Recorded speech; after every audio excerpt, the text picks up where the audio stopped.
네, 여러분 안녕하세요. 네, 저는 융합과학수사과의 김지원이라고 합니다. 우리 저한테 수업을 듣는 1학년생들은 저를 알 것이고 다른 학생들은 아마 아직 잘 모를 수 있는데요. 오늘 표창원 교수님 수업이 두 번째 강이고요. 지난주에 이어서 이제 두 번째 수업 살인의 범죄 심리학이라는 주제로 바로 시작해 주실 것이고요. 표창원 교수님께서 특별히 우리 한림대만 와주시는 거 아시나요? 네, 몰라요? 정말 모시기 어려운데, 정말 특별히 우리 한림대학교만 이렇게 매달 한 번씩 오셔가지고, 정말, 너무 좋은 이렇게 강의를 해주십니다. 오늘 또 이렇게 시간 맞춰서, 어렵게 와주셨는데요. 큰 박수로 환영해 주시고, 2시간 동안, 재미있게 잘 듣고, 질문도 좀 많이 했으면 좋겠습니다, 여러분. 큰 박수로 환영해 주시죠. 네.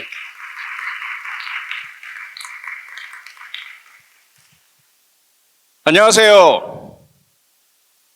네, 반갑습니다. 날이 너무 좋죠, 그렇죠? 네, 이렇게 실내에 앉아있기가 조금 미안할 정도로 화창하고 좋은 날인데, 그래도 이렇게 비록 여러분들 수업 확정 때문이라고는 하지만 와주셔서 고맙습니다. 반갑습니다. 지난달에 현대사회와 범죄심리 수강 다 하셨나요? 다 들으셨나요? 네, 기억 다 하고 계시죠? 왜 소리가 작아지죠? 그래서 이어서 이야기를 해나가도록 하겠습니다. 여러분 각자의 진로 혹은 취향, 꿈, 미래에 대한 설계 무엇인지에 따라 각자 좀 다르긴 하겠지만 우리 모두에게 당면한 위험으로 존재하고 있는 5가지 지난 시간에 말씀을 드렸습니다. 그 중에서 이제 범죄에 대해서 범죄로 인해서 전 세계에서 매년 사망하는 사람의 숫자가 코로나나 어떤 질병보다 많다는 거, 1년에 매년 평균 100만 명 이상이 사망한다는 거. 이 문제만 제대로 해결해도 사실 우리 인류가 살아가는 데 있어서 삶의 질이 상당히 높아갈 텐데 도대체 우리가 얼마나 많은 노력을 기울여 왔는가, 이 안타까운 마음 말씀을 드렸어요. 오늘은 이제 조금 더 깊이 살인 문제로 들어가 보도록 하겠습니다. 살인, 글쎄요, 이렇게 떠올리기만 해도 사실 좀 치가 떨리죠.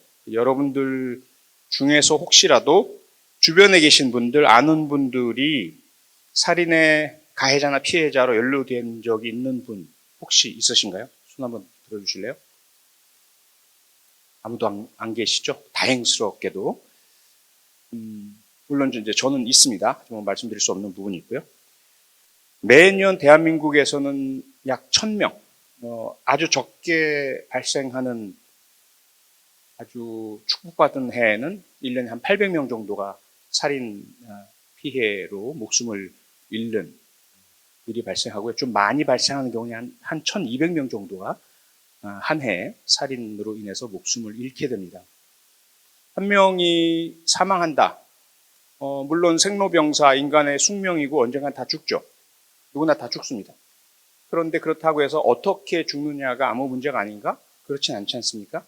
천수를 누리시고 노환으로 떠나가신 우리 어르신들, 그분들을 잃을 때 우리가 상실감을 느끼고 안타까워하긴 하지만 그래도 참 잘 견뎌낼 수가 있죠.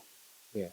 천수를 누리셨고 부여받은 삶을 충분히 이제 사시고 누리시고 떠나시는 거니까.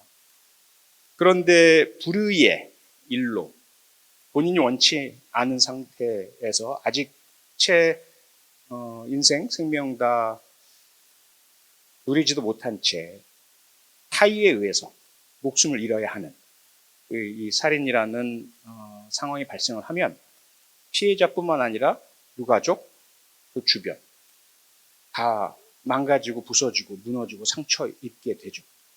더군다나 만약에 그 사건이 조기에 바로 해결되지 않을 때, 그리고 피해자와 가까운 사람들이 계속 의심의 눈초리를 받고 난 아닌데 왜 자꾸 나를 의심해요? 라는 억울함을 가지고 살아간다면 더더욱이나 그 살인사건 하나는 그 주변 커뮤니티, 공동체를 파괴해 버립니다.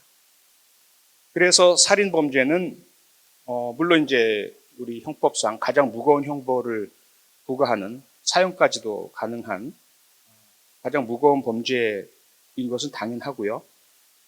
무엇보다도 이 사건을 살인을 막아야 하는 예방의 책무가 국가 사회에 있는 거죠. 그리고 그런 예방을 위한 노력을 했음에도 불구하고 발생한 살인 사건이라면 최대한 신속하게 그리고 최대한 정확하게 수사를 해서 진실을 밝히고 책임자를 찾고 그에게 응당한 법의 심판을 받도록 해야 하는 것이 국가 사회의 책무죠. 그래서 다시 한번 여러분들 각자의 진로, 취향 혹은 미래 설계가 무엇인지는 모르겠지만 어떤 길을 걸으신다 하더라도 오늘 제가 드리는 이 살인의 범죄 심리학에 대한 것들 좀 귀담아 들어주시고 반영해 주셨으면 하는 그런 이제 개인적인 바람을 먼저 말씀을 드리겠습니다. 무슨 말씀이냐면 이 살인 범죄라는 게 꼭 경찰관 혹은 국과수 또는 CSI 이런 형사사법 분야 종사자만 관심 가져서 될 문제가 아니라는 겁니다. 그 첫 출발부터 무엇이 어떻게 잘못되었는지를 들여다보기 시작하면 가정에서부터 출발을 하고요. 가정의 건강함이라고 할까요? 가정에서의 평화라고 할까요? 이런 부분들은 복지 문제와 연결되기도 하고요. 그리고 조금 이제 태어난 생명이 시기가 지나면 교육 체계와 만나게 되죠. 교육을 어떻게 하느냐, 교육 과정에서 무엇을 더 중시 여기느냐, 여기에 따라서 살인범죄의 씨앗이 만들어지고 계속해서 싹을 키우는 경우도 발생을 하지만 아예 애초에 그런 싹 자체가 생기지 않게 해주는 힘도 교육이 가지고 있죠. 그리고 문화, 종교, 스포츠 모든 이 사회 역량들이 다 영향을 미치고 그리고 마지막에 혹시라도 발생한다면 이 살인범죄의 진상을 밝히는 것 이거 역시 우리 인류가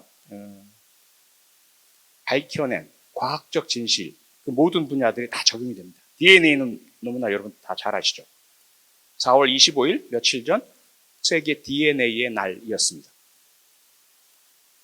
30년 전 우리 인류가 DNA를 통해서 신원 확인이 가능하다라는 것을 이제 알게 되었죠. 그 이후에 이제 많은 사건들이 해결되기도 했습니다. 그것뿐만 아니라 여러분이 지금 앉아 계시는 자리, 이제 앞서 일송아트월에 대한 설명 들으셨겠지만 다른 분도 오고 사용하고 할 텐데 만약에 이 자리에서 우리의 살인 사건이 발생을 한다.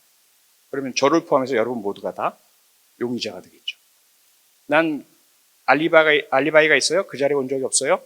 라고 주장하신다 하더라도 여러분이 앉아 계신 그 자리에는 여러분 옷에 있는 섬유와 의자의 섬유가 만나서 서로 교환하게 됩니다. 의자에 있는 섬유가 여러분 옷에 아주 극히 일부라도 묻게 되어 있고요.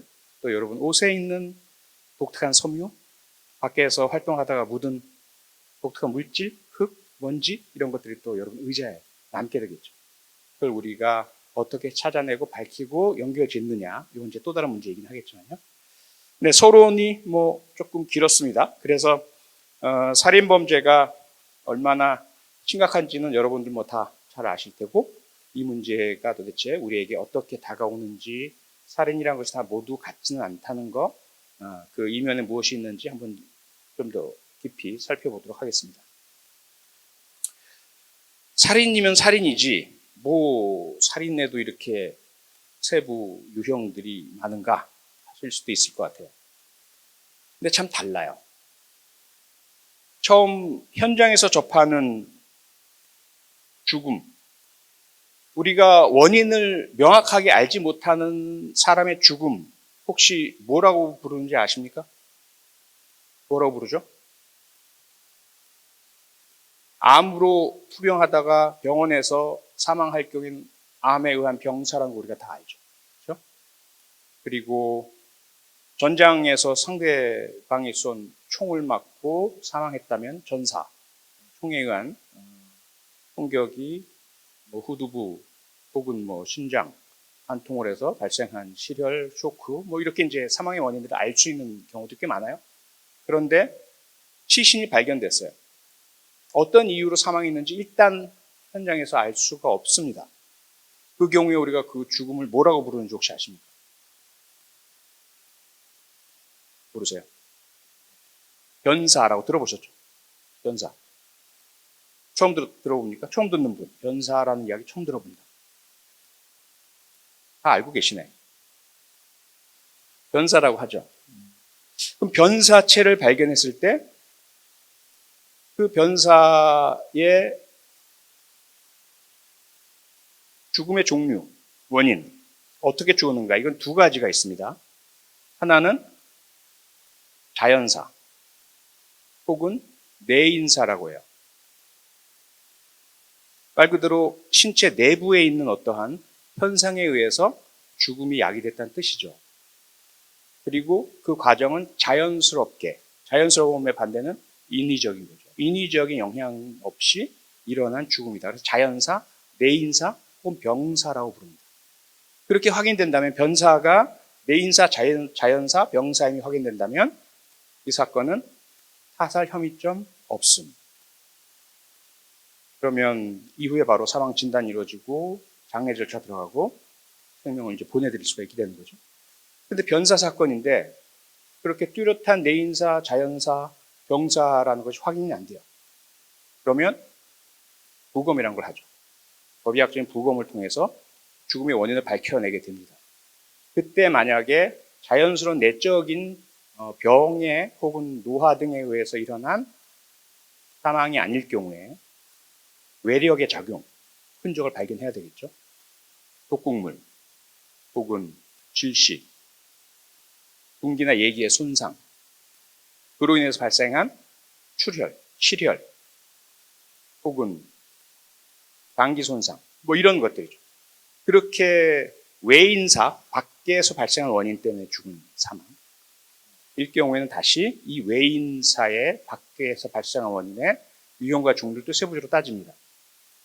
만약에 스스로가 그러한 죽음에 이르게 된 원인 행위를 했다. 우리가 뭐라고 부릅니까? 뭐라고 불러요? 자살. 그렇죠. 자살. 스스로가 죽음을 야기하고 싶었던 거예요. 그래서 그냥 가만히 앉아서 나 죽을래? 죽으며 와라? 이런다고 우리가 죽지 않잖아요. 죽게 된 어떤 일을 하죠. 뭐 약을 먹는다든지, 목을 맨다든지, 또는 손목을 긋는다든지, 뭐 높은 곳에서 떨어진다든지, 뭐 이런 행위를 하죠. 바깥에서 일어난 영향 요인 때문에 발생한 사망이지만 그것을 스스로가 야기했을 때 그것을 우리가 자살이라고 부릅니다. 그러면 내가 아니라, 스스로가 아니라, 사망한 사람, 변사자가 아니라 다른 누군가가 그러한 바깥에서 어떤 영향 요인을 발현을 해서 사망하게 했다. 그걸 우리가 뭐라고 부르죠? 타살, 살인 이렇게 부릅니다. 그렇죠? 그러면 외인사라면 자살이냐 타살이냐밖에 없을까요? 또 뭐가 있죠? 사고사. 박수 한번 주세요. 예. 분명히 외인사예요. 바깥에서 어떠한 물리적인 요인이 영향을 주어서 사망에 이르게 되었어요. 그런데 본인이 원한 것도 아니요, 또 타인이 고의로 살해하겠다라는 그런 의도를 가지고 행한 것도 아닙니다. 그 경우에 우리가 의도가 담기지 않은, 하지만 외적인 영향 요인으로 인해서 발생한 사망, 그것을 사고사라고 하죠. 교통사고, 익사사고, 또 낙상사고, 다양한 형태의 사고들이 있잖아요. 지난번 우리 참 모두를 가슴 아프게 했던 이태원 할로윈 참사 같은 경우에도 그 경우에 무수하게 많은 분들이 목숨을 잃었잖아요. 일단 최초의 그 현장은 변사 현장입니다. 짐작은 할 수 있겠지만 무수하게 많은 젊은 분들이 갑자기 그곳에서 사망을 하셨단 말이죠. 병사는 당연히 아니죠. 한두 분이라면 모르겠지만 그 무수하게 많은 분들이. 또 누군가가 살해 행위를 했다라는 명확한 증거도 없어요. 자살의 징후도 전혀 없습니다. 죽음의 원인을 밝혀내야 되죠. 원인을 알 수 없는 변사 사건이 발생한 거예요. 상당히 많은 피해자가 발생한. 그 다음에 이제 그렇다라면 그 상황 전반을 조사해 봤을 때 사고가 발생을 했고 여러 명이 갑자기 좁은 곳에 모여들었고 그리고 어느 쪽에서 누군가 넘어지거나 또는 뭐 소리가 크게 들리거나 해서 갑자기 많은 사람들이 이동을 하다가 호흡을 하지 못하는 압박이 이루어지고 그 결과 질식이 이루어졌다. 라는 이제 추정을 할 수가 있겠죠.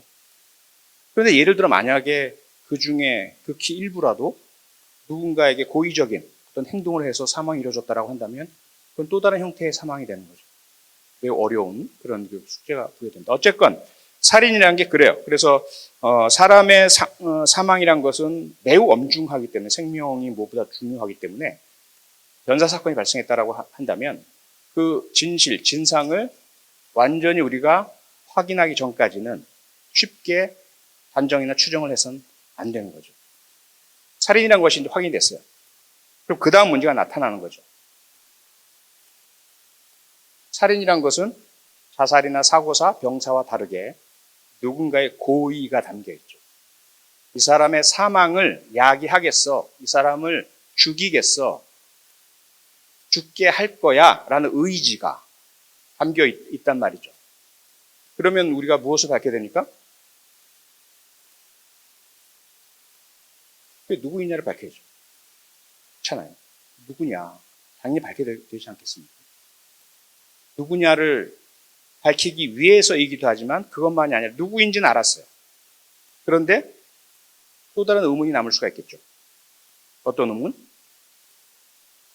왜? 도대체 왜? 예를 들어 가해자가 누군지 알아요. 그런데 왜라는 것을 반드시 밝혀야 할 대표적인 어떤 경우가 있다면 어떤 경우가 있을까요?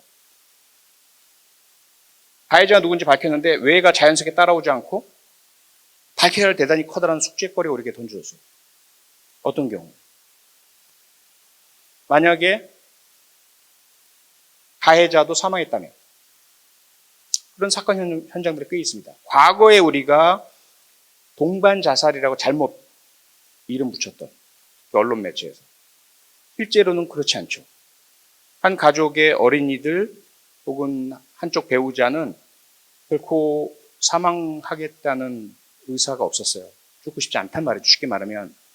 그런데 그 가족 구성원 중에 한 명이 안 돼, 우리는 더 살 수 없어. 경제 문제 때문이고 어떤 문제 때문이건. 그래서 다 죽자. 그때 함께 동의가 이루어지지 않을 경우에 그러한 의지를 가진 사람이 나머지 가족들을 살해하고 자신도 목숨을 끊었다라고 한다면 현장 수사를 통해서 상흔 분석을 하고 혈흔 패턴 분석을 하고 지문, 유전자 감시 모든 현장 수사를 다 한 끝에 범죄 재구성이 이루어졌어요. 그래서 이 한 명이 나머지 가족들을 살해하고 본인도 스스로 목숨을 끊었구나. 여기서 종결할 수 없는 거죠. 그걸 납득하려면 혹시라도 그런 사건인지 아니면 누군가 또 다른 제3자가 있는지 또 다른 제3자가 그런 모습인 것처럼 꾸며놓고 자기는 책임을 지지 않고 빠져나갔는지 그거 확인을 해야 될 거 아니겠어요. 그래서 그 다음에 반드시 왜라는 동기의 입증이 또 필요합니다. 이러한 행동을 하기에 충분한 납득할 만한 동기가 발견되는가 그리고 또 다른 제3의 가능성은 우리가 배제할 수 있는가. 어쨌건 살인사건 하나를 둘러싸고도 사실은 대단히 힘들고 어려운 진실 규명의 작업들이 반드시 필요합니다. 그래서 살인이라고 해서 모두 하나로 퉁쳐서 본다든지 살인 보면 다 똑같지 뭐 라고 인식한다든지 그렇게 접근해서는 안 된다는 거죠. 살인의 유형 당연히 분류할 필요가 있습니다. 특히나 범죄 심리학, 범죄 수사 차원에서 보면 그리고 반대쪽으로는 범죄 예방 차원에서 보자면 살인은 크게 세 가지의 유형으로 분류가 됩니다. 하나는 개인적 살인, 또 하나는 용어가 좀 그래요. 하지만 그러한 범죄 심리 혹은 범죄 수사학적인 측면에서 분류라는 거 좀 이해를 해주세요. 두 번째는 사업적 살인, 비즈니스 스타일 킬링이라고 합니다. 그 다음에 세 번째 유형은 다수 살인. 이렇게 이제 세 가지 유형을 분류해서 하나씩 좀 말씀을 드리도록 하겠습니다. 첫 번째, 개인적 살인. 자, 우선 여러분들 질문 하나 먼저 좀 드릴게요. 이 세 가지 유형 중에 개인적 살인, 사업적 살인, 다수 살인 중에서 가장 많이 전 세계 어디서나 어느 나라에서나 가장 많이 발생하는, 가장 다수를 차지하는 살인은 어떤 살인일까요? 그렇습니다. 네. 개인적 살인이죠.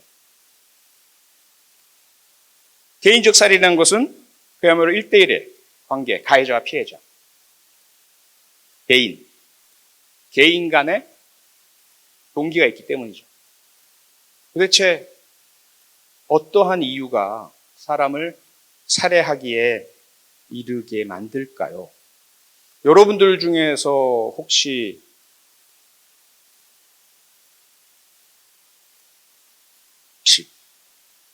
거의 직전까지 갔던 사람, 나 정말 못 참겠어. 저 사람은 내가 그냥 둘 수 없어. 죽여버릴 거야. 죽여버리고 싶어. 뭐 이런 심정을 혹시 느껴본 분 계신가요?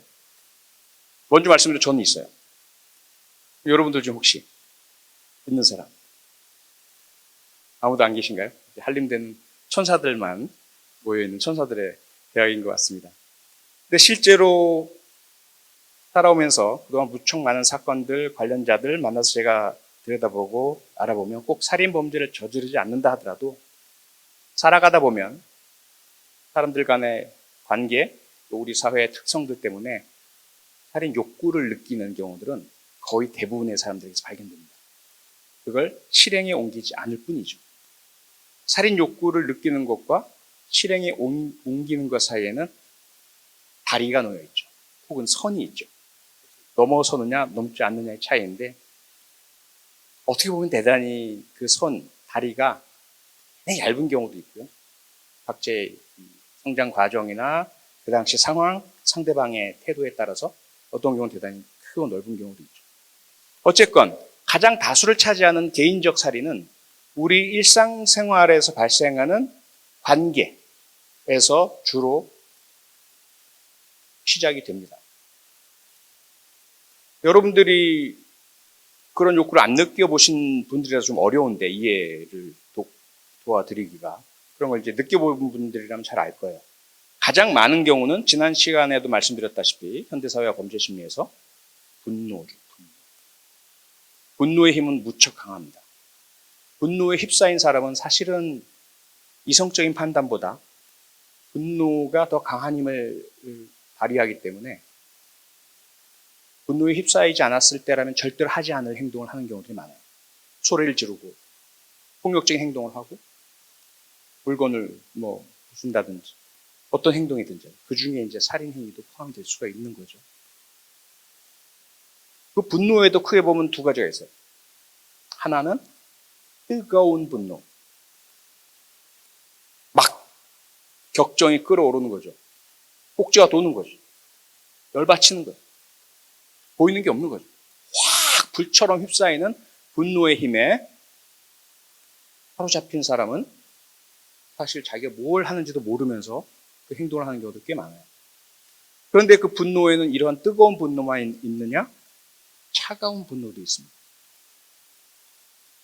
사건 현장에서 발견하는 분노에 의한 살인 중에 사실 육안으로 볼 때 잔혹해 보이는 모습은 열정적인 뜨거운 분노인데요. 그 범죄의 사건을 분석하고 들여다봤을 때 섬찟하고 소름이 끼치는 것은 오히려 차가운 분노일 경우가 대단히 많아요. 왜? 차가운 분노는요, 순간적으로 형성된 것이 아니라 오랜 기간 계속 형성되면서 축적된 분노입니다. 그리고 그 순간 터져나가는 것이 아니라 계획이 개입이 돼요. 분노가 쌓이고 쌓였다가 난 도저히 저 인간을 용서할 수 없어. 그리고 비록 내가 이 행동을 하면 내 인생이 끝인 줄도 알지만 더 이상 난 이 삶을 이어나갈 수가 없어. 그래서 결심을 하는 거죠. 반드시 저 인간 내가 처단을 할 거야. 그런 차가운 분노에 의해서 행해진 사건 현장은 이성이 작용합니다. 계획이 있어요. 그리고 범행을 수행해 나가면서도 합리적인 판단이 작용하죠. 그 다음에 그러다 보니까 증거 인멸도 시도가 되고요. 범행의 장소, 시간, 도구 미리 선정이 이루어지죠. 범행의 용이한, 증거인멸의 용이한, 자신이 가능하다면 이 사건에 책임을 지지 않을 수도 있는, 때론 이 죽음, 변사의 원인을 수사당국이 사고사나 병사로 오인하게 할 수도 있는 이런 방법도 사용되기도 하고, 차가운 분노가 무척 무섭다라는 거. 어쨌건 하지만 개인적 살인의 경우에는 다른 어떤 범죄보다도 사건 해결률은 높습니다. 아무리 차가운 분노가 개입되었건 또는 이성의 작용이 개입되는 채무나 또는 돈과 관련된 이런 이유 때문이건 간에 대부분 이런 개인적 살인의 가해자들은 아마추어죠. 살인의 전문가인 경우는 거의 없습니다. 그리고 본인들이 미리 계획하거나 아무리 준비를 많이 한다 하더라도 본인들의 지능이나 경험이나 지식이 아무리 뛰어나다 하더라도 범죄 상황에 대한 예측은 사실은 완전히 해내기가 어렵습니다. 그래서 현장에는, 개인적 살인의 현장에는 가해자의 흔적이 매우 많이 남습니다. 또 피해자와의 관계가 기본이 되어 있기 때문에 피해자에 대한 수사와 조사를 하다 보면 용의자들이 떠오르게 되죠. 그래서 개인적 살인은 사실은 아무리 여러분들이 뛰어나고 아무리 철저히 준비를 한다고 해도 사실 수사망을 벗어나기 쉽지 않아요. 아마 여러분들이 언론 방송을 통해서 접해보셨을 텐데 의사가 자신의 임신한 부인, 만삭이 이른 부인을 살해한 경우가 있었습니다. 그 의사는 대단히 지식, 지능, 혹은 과학적인 기술 매우 뛰어나죠. 그리고 현장에는 증거도 많이 남아있지 않았어요. 임신 상태 만삭이라는 부인의 건강상의 특성도 활용이 됐고요.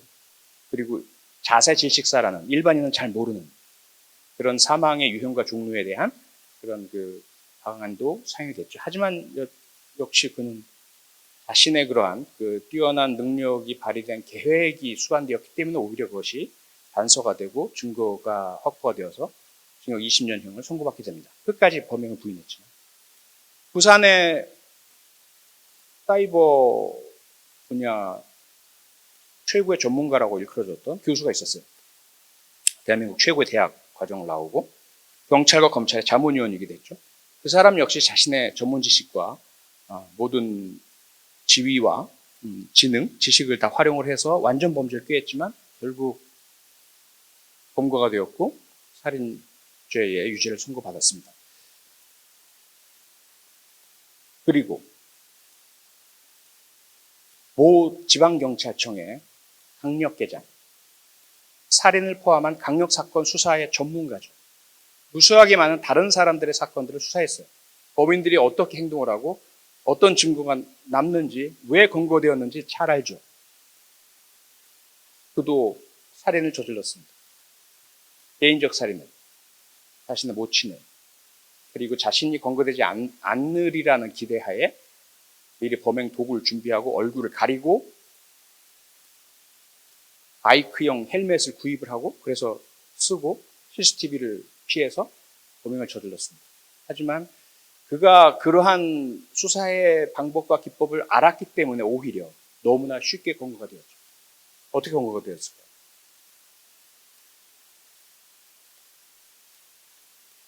얼굴이 전혀 보이지 않는 CCTV 속 바이크용 헬멧 판매처에 대한 수사를 통해서 그 현금으로 구입을 했지만 그 헬멧 판매 업소에 설치된 CCTV에 그 사람의 사진을 찍혔죠.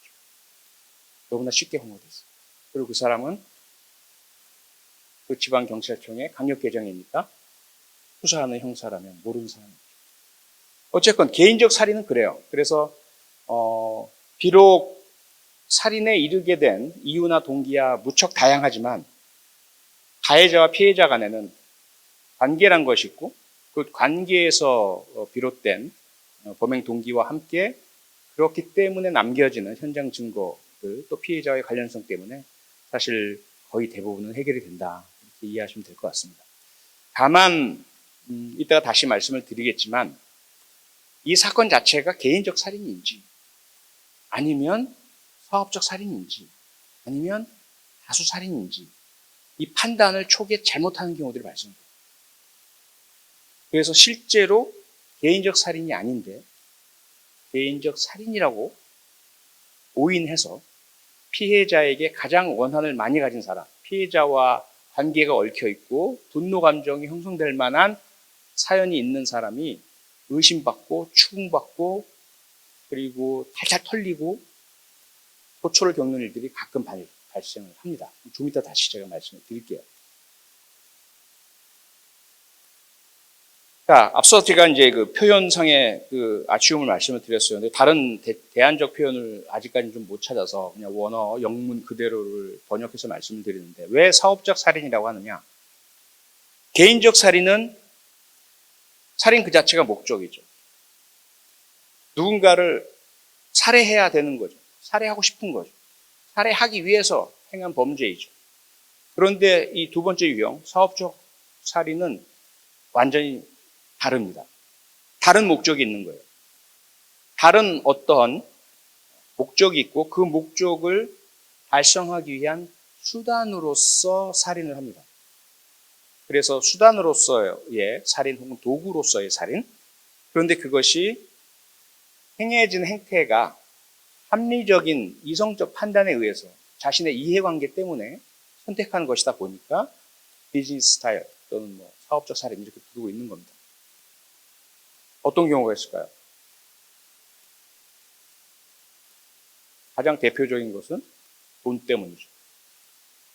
목적은 돈이에요. 피해자에겐 감정이 없어요. 피해자를 꼭 살해해야 될 이유도 없죠. 그러다 보니까. 그런데 피해자를 살해하지 않으면 원하는 그런 금품을 탈취할 수가 없는 거죠. 그게 가장 대표적인 것이 강도 살인입니다.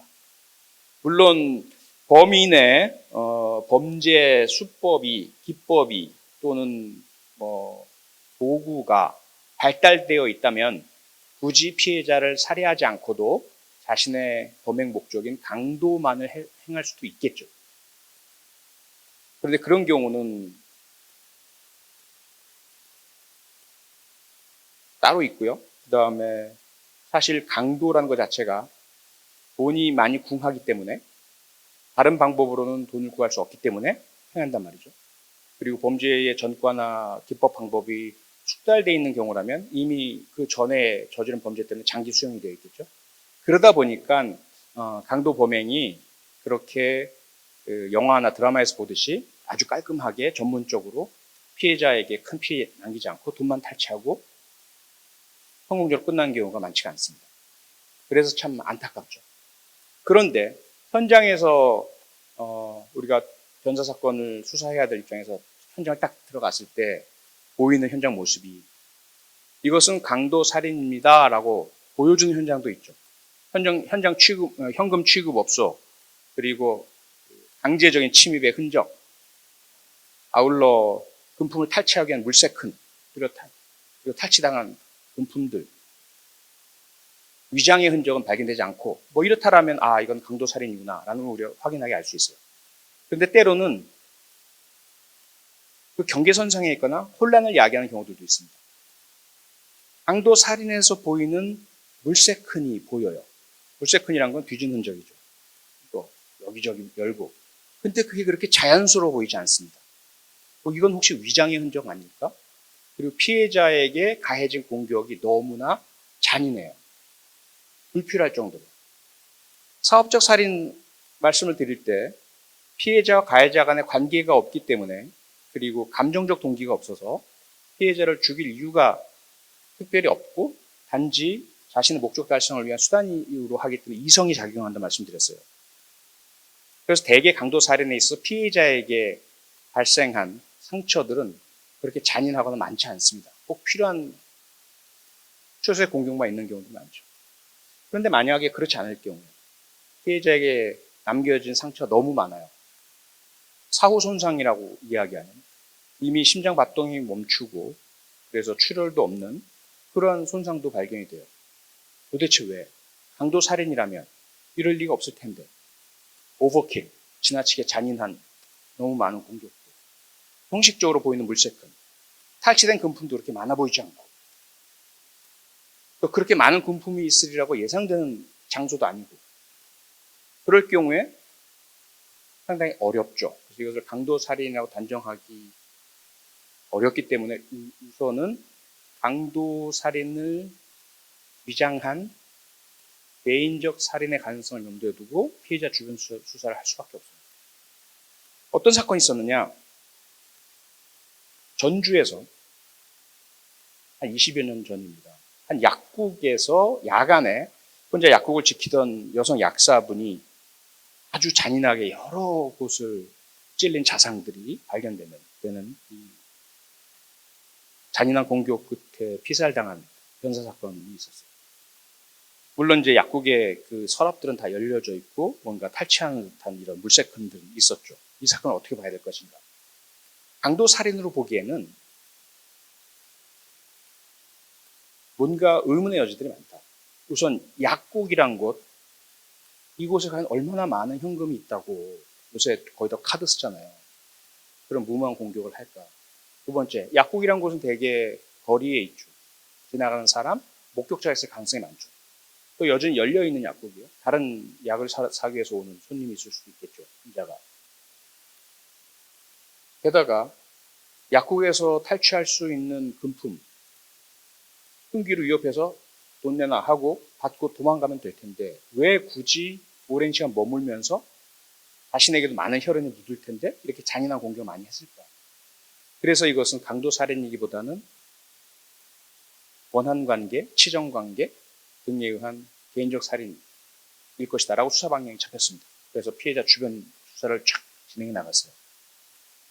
결과적으로 저는 상업적 살인, 강도살인이었습니다. 어떤 요소, 어떤 변수가 작용했길래 그러한 강도살인인데 개인적 살인인 것처럼 보였을까요? 한번 어떤 요소가 작용을 했을까요? 네? 크게 한번 괜찮아요? 얘기해 보세요. 예? 다툼, 피해자의 저항, 반항. 아주 좋은 추정입니다. 박수 한번 주세요. 예. 일단 수사회의는 그렇게 시작하는 거예요. 그런 의견을 막 내야 됩니다. 물론 정답은 아닙니다. 네. 어떤 요인? 피해자 가해를 무시하는 언급, 언행, 그런 경우도 꽤 많이 발생합니다. 박수 한번 주세요. 예. 아주 좋습니다. 이 사건은 근데 그런 요인보다는 다른 요인. 두 분 다 피해자적 요인을 말씀을 주셨어요. 그리고 피해자와 가해자 간의 상호작용 요인을 말씀해 주셨습니다. 아주 좋습니다. 그런 것들을 우리가 X팩터라고 합니다. 그런데 이 사건에 있어서는 가해자적 요인이 작용을 했어요. 정신적으로 이상이 있는, 박수 한번 주세요. 예. 그런 경우도 있어요. 이 사건은 아니죠. 이 사건은 미성년자였어요. 나이가 어리고 경험이 없는 미성년자가 서툰 첫 강도 범행을 하다가 자기 스스로가 불안과 두려움 때문에 그렇게 자기도 기억을 못해요. 나중에 검거가 됐는데 무슨 행동을 어떻게 했는지 얼마나 많은 횟수를 찔렀는지 본인이 기억을 못해요. 다 범행을 인정하지만 나이가 어리고 혹은 나이만이 절대적인 변수는 아니겠죠. 어쨌든 범죄 경험이 없고 불안하고 두렵고 그래서 스스로가 흥분 상태에 이르렀을 때에 실제로는 합리적 살인, 사업적 살인인데 현장의 모습은 마치 감정이 투영된 개인적 살인인 것처럼 보이는 경우들이 발생을 합니다. 그래서 쉽지가 않은 거예요. 그래서 지금 제가 여러분들에게 매달 한 번씩 일반 범죄 심리부터 시작을 해서 천천히 프로파일링까지 이렇게 강의를 심도를 달리해서 말씀을 드리고 있는데요. 그런 강의를 듣는다고 해서 여러분들이 바로 현장에 투입돼서 사건 분석하고 해결할 수는 없겠죠. 하지만 기본적인 그런 그림은 좀 그려보시길 좀 권해드립니다. 아, 사건 현장이라는 게 그런 거구나. 영화나 드라마랑 많이 다르구나. 무엇이 어떻게 작용하는지 자칫 잘못 선입견을 가지고 접근했다가는 얼마나 잘못 틀어질 수가 있는 건지 우리가 가끔 이제 언론 보도를 통해서 목도하는 사법 피해들 있잖아요. 윤성여 씨, 화성 연쇄살인 사건 8차 범인으로 검거되어서 20년간 옥살을 하고 나왔어요. 그런데 그가 범인이 아닌 게 밝혀졌죠. 누가 범인이었습니까? 이춘재. 도대체 그런 그 심각한 국가에 의한 범죄는 어떻게 발생하는 것일까요? 바로 지금 여러분들이 저와 함께 살펴보고 있는 범죄 심리 기본적인 부분, 살인 범죄의 특성, 현장에서의 어떤 유의점 이런 것들에 대해서 생명에 대한 존중의식을 가지고 차분하게 천천히 그리고 객관적으로 과학적으로 접근하지 않고 목적 지향적으로 검거해야 돼, 빨리 해결해야 해, 승진해야 해, 특진해야 해, 위에서 쪼아, 언론에서 난리야, 이러한 외부적 영향에 흔들릴 때 한 사람의 운명을 그렇게 망가뜨리는 범죄를 국가가 저지르게 됩니다. 낙동강변 살인사건, 약촌 오거리 살인사건 다 똑같잖아요. 그분들은 단지 쉽게 용의자로 선정될 만한 학력이 낮다거나 직업이 뚜렷하지 않다거나 혹은 외모가 범죄자형으로 생겼다거나 이런 이유만으로, 그래서 언론이든 주변에서든 그 사람이 범인이냐라고 하면 그냥 쉽게 믿어준다는 이런 이유만으로 지목당해서 증거도 없이 살인에 대한 누명을 쓰는 이런 경우도 발생합니다. 그래서 여러분들처럼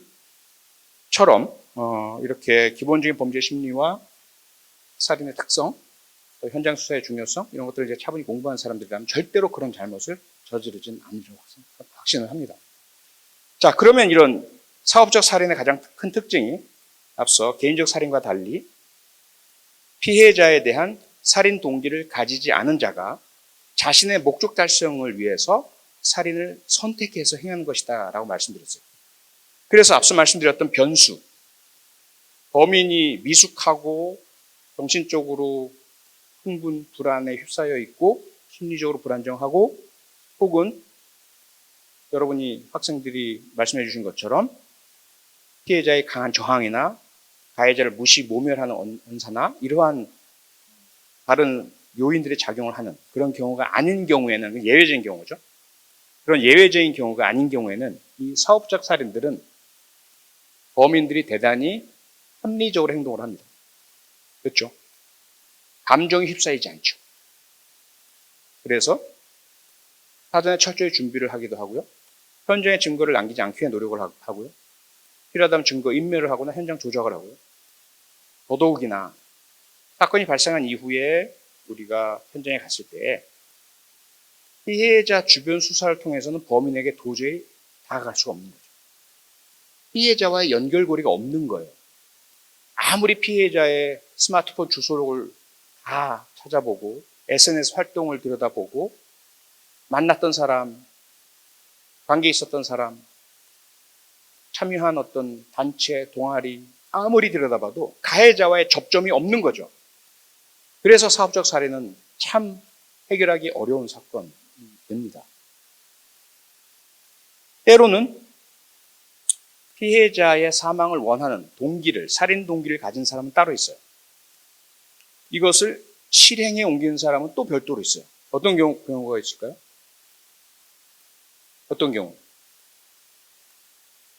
예? 사주. 예, 그것을 우리가 청부살인이라고 얘기합니다. 그렇죠? 청부. 누군가에게 나의 동기를 실행해 달라고 부탁을 하는 경우죠. 그 경우에는 대개 무엇이 대가로 주어지죠? 돈, 그렇죠? 돈. 웬만큼 여러분들 예를 들어 한 10만 원 줄 테니까 내가 싫어하는 쟤 좀 죽여줘. 그걸 실행해 줄 사람이 있을까요? 안 되죠.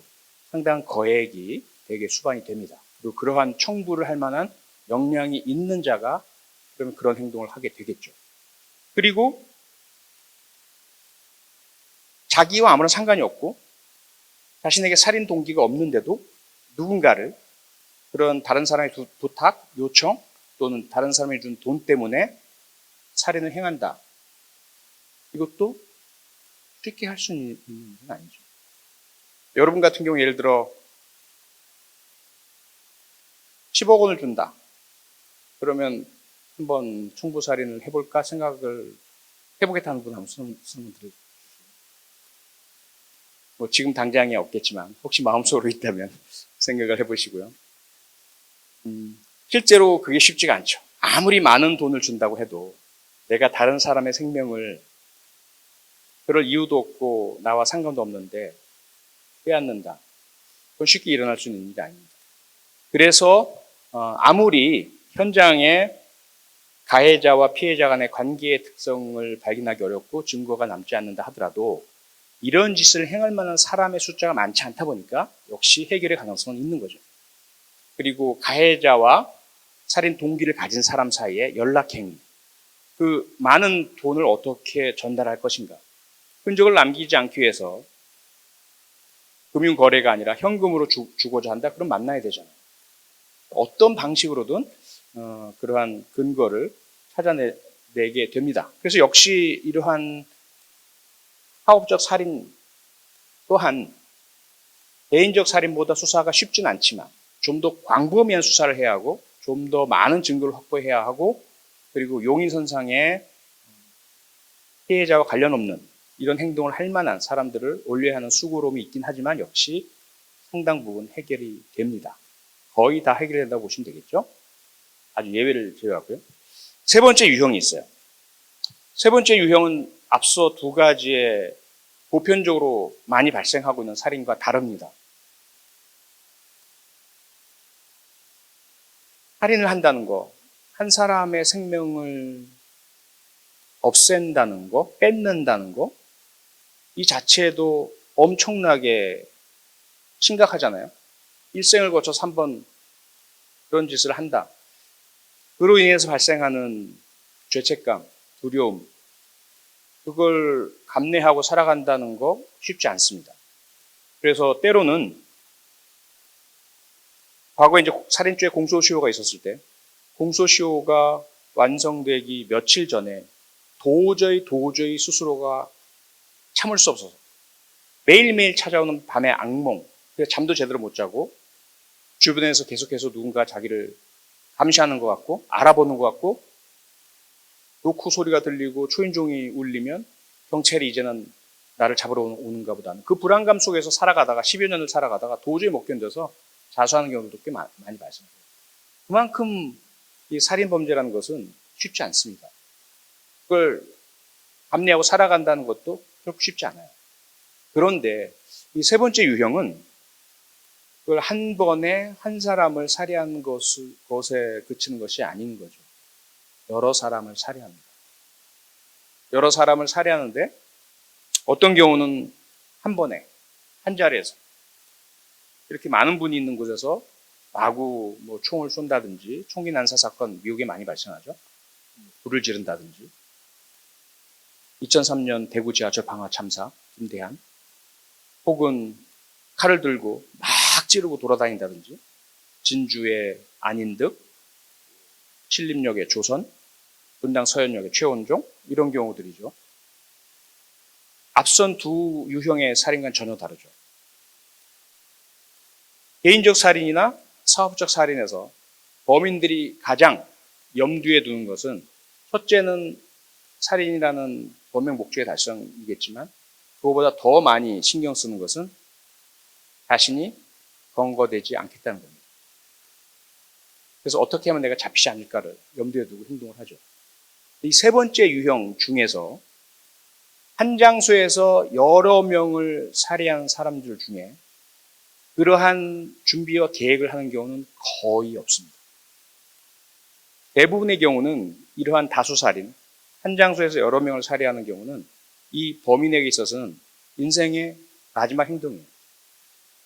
그 이후에 대한 생각은 없는 경우가 많습니다. 그래서 과거에 여러분들 언론에서 보셨죠? 신림동 신림역 사건의 범인 조선, 그는 그 자리에 그대로 머물러 있었습니다. 주변 사람들이 막 스마트폰으로 촬영을 하는데 그대로 경찰관이 올 때까지 기다리죠. 그리고 막 이야기를 합니다. 왜 나만 불행해? 다른 사람들은 다 행복한데. 나름대로 나도 성실히 열심히 살았는데 왜 세상이 이러냐고. 뭐 이런 이야기를 합니다. 그러니까 그에게 있어서 그 살인은 그 이후가 없는 최종 단계의 행동인 거예요.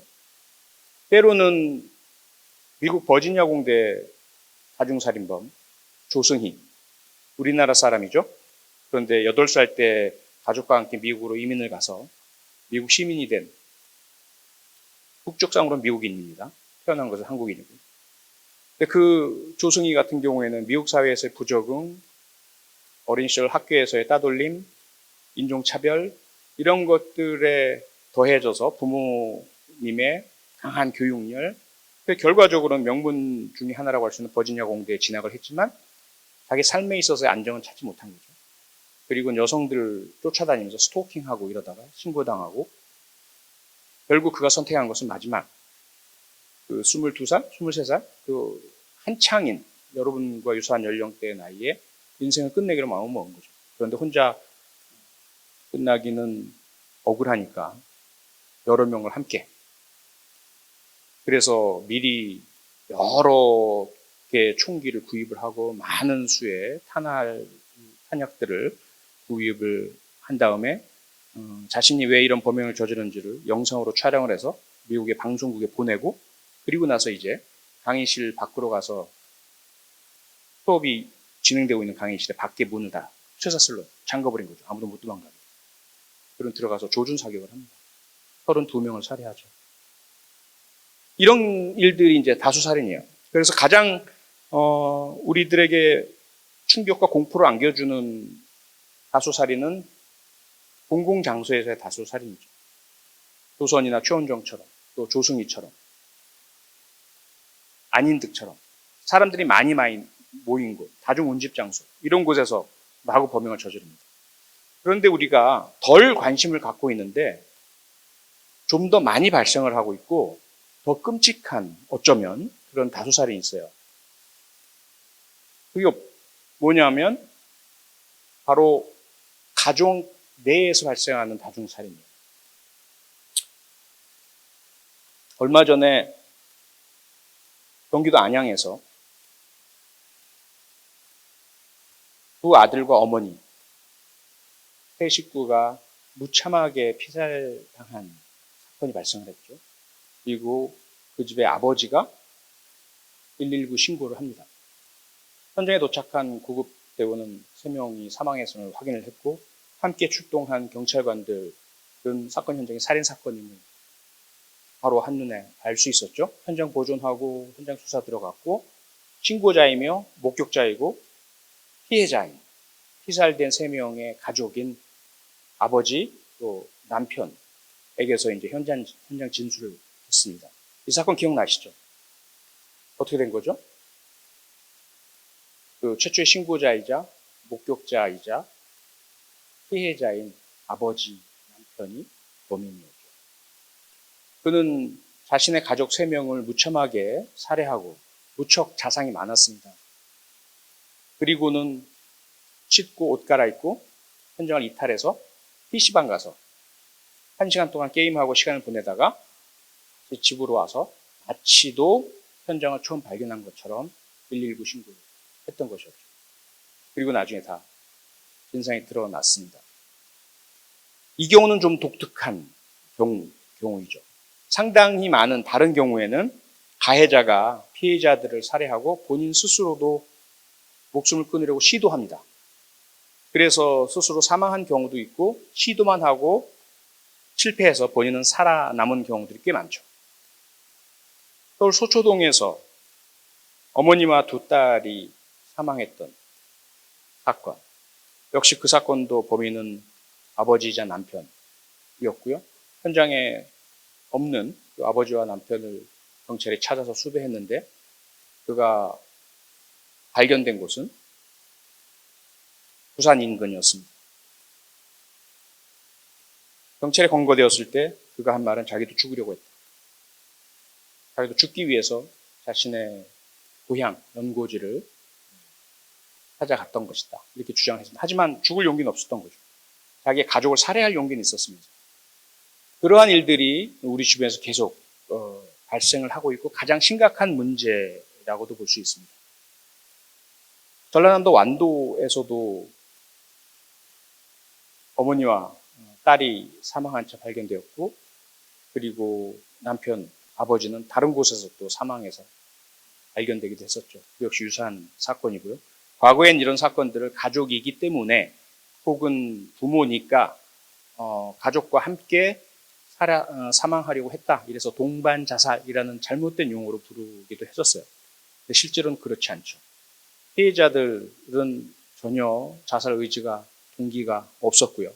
살겠다는 의지 있었습니다. 하지만 가해자 스스로가 그 서초동 사건의 경우에는 아주 잘 나가던 펀드 매니저였죠. 그런데 본인이 투자 실패로 거의 모든 자산을 날리게 되고요. 수중에 있었던 돈은 단돈 11억 원? 그의 표현, 그들 사회에서 표현해가는 그 정도 돈 가지고는 안 된다는 거예요.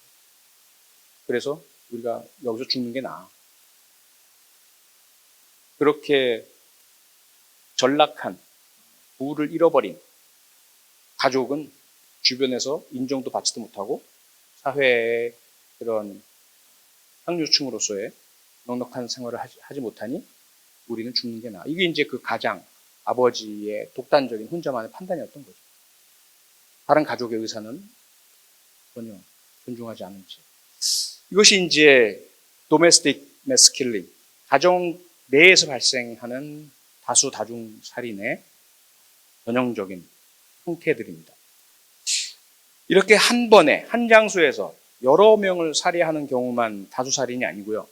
시간과 장소를 달리하면서 옮겨가면서 계속해서 살인을 저지르는 경우들도 있습니다.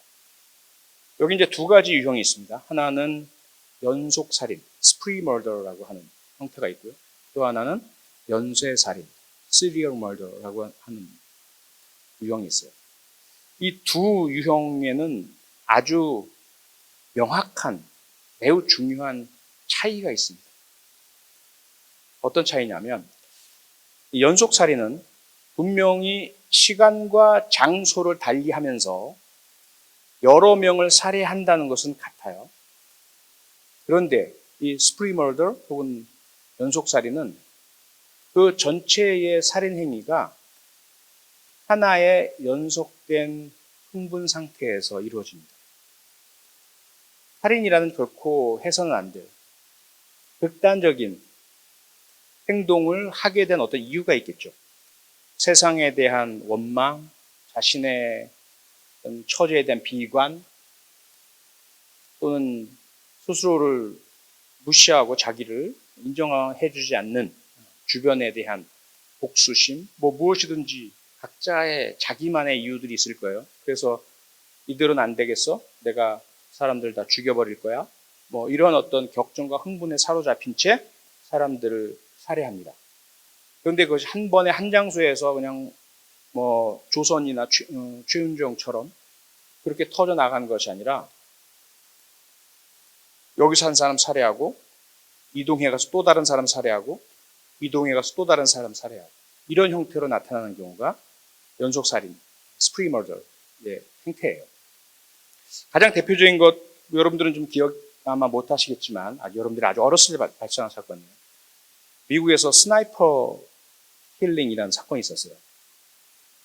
그 저격용 소총을 가지고 먼 거리에서 쇼핑몰 주차장 같은 곳을 겨냥을 해서 아무나, 자기와 아무 상관이 없는 사람이죠. 아무나 조준 사격해서 살해하고 차량을 타고 또 이동을 해서 다른 곳에서 또 살인하고 또 이동하고 그런 사건이 미국 수도 워싱턴 DC에서 발생을 했습니다.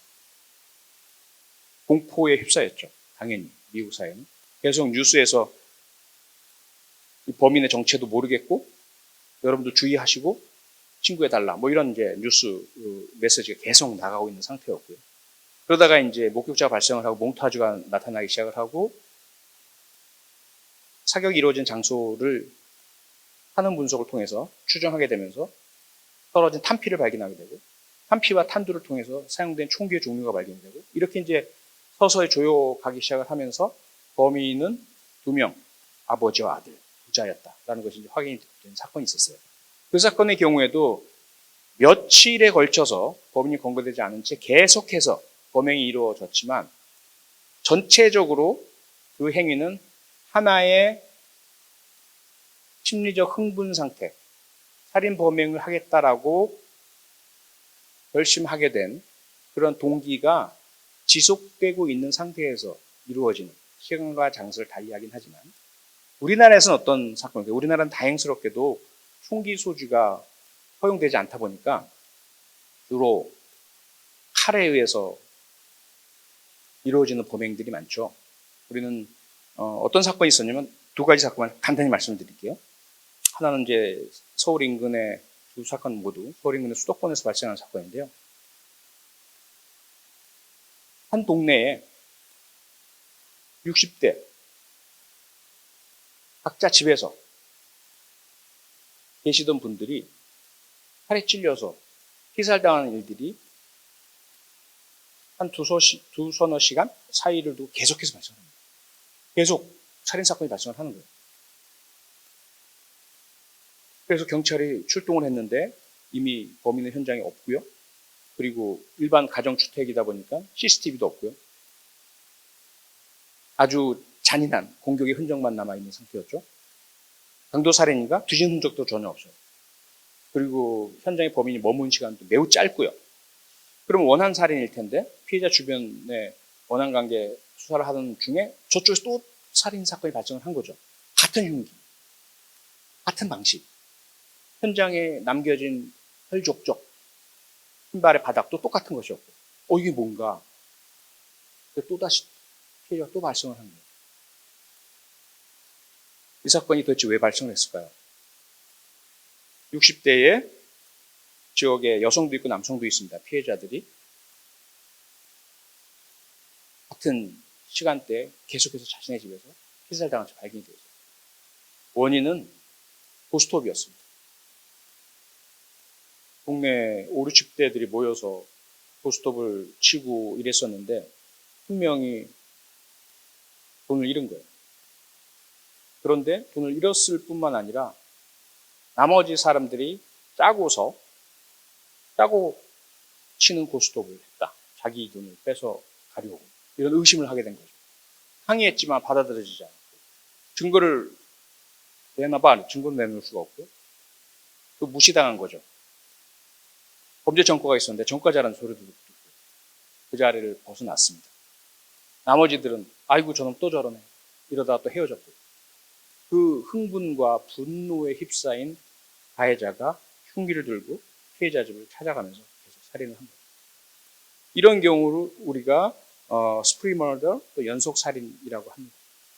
역시 서울 근교한 경기도 도시에서 유사한 형태의 살인이 발생했는데요. 그 경우의 원인은 채무 관계였습니다. 가해자는 전직 경찰관이었고 본인이 퇴직 이후에 주변 사람들에게 사채라고 하죠. 돈 빌려주고 이자 받고 이렇게 살고 있었는데 돈을 안 갚는 거예요. 이자도 안 주고. 그래서 이자 갚아라, 돈 갚아라 했더니 무시 모멸의 말이 들려오고 아까 여러분들 이야기한 것처럼 그래서 이 사람이 결심을 한 거죠. 나 인생 여기서 끝낼래. 너희 같은 놈들 내가 두고 볼 수 없어. 칼 들고 가서 자신을 무시했고 돈을 갚지 않은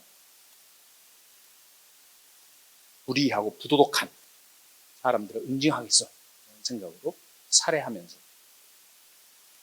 그리고 경찰은 피해자들을 발생한 뒤를 쫓아가다가 결국 범인을 검거하게 됐습니다. 이런 사건들이 이제 시간과 장소를 달리 하지만 하나의 일련의 흥분 상태, 격정 상태, 동기에 의해서 행해진 그런 살인이라고 볼 수 있죠. 충격이고 공포고 피해자나 유가족들에게는 정말 납득하기 어려운, 받아들일 수 없는 사회적으로 커다란 손실이 발생하는 살인사건입니다. 하지만 이 사건과 또 다른 유형의 다수살인, 명백한 차이가 있다고 말씀드렸죠. 시간과 장소를 달리하면서 두 사람 이상 혹은 세 사람 이상을 살해하는데 연속 살인과 달리 살인과 살인 사이에 심리적 냉각기를 두는 살인이 있습니다. 그것을 우리가 연쇄살인이라고 부르죠.